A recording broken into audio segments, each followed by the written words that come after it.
जो ऊपर वाला पोर्शन आपने दिया हुआ ना रेंट पे यानी कि किराए पे, उनको जल्दी से उठा दें बस।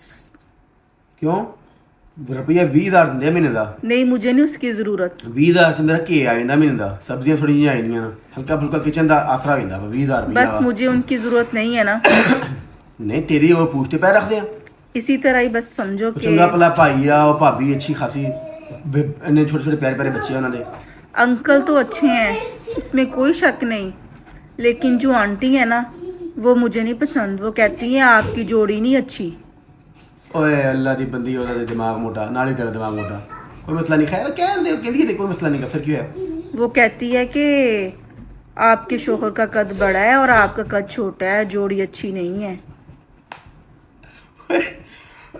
ਉਹਨੂੰ ਦੱਸ ਕਿ ਮੇਰਾ ਕੱਦ ਹੀ ਛੋਟਾ ਵਾ, ਮੇਰੀ ਜ਼ਬਾਨ ਐਡੀ ਆ, ਐਡੀ।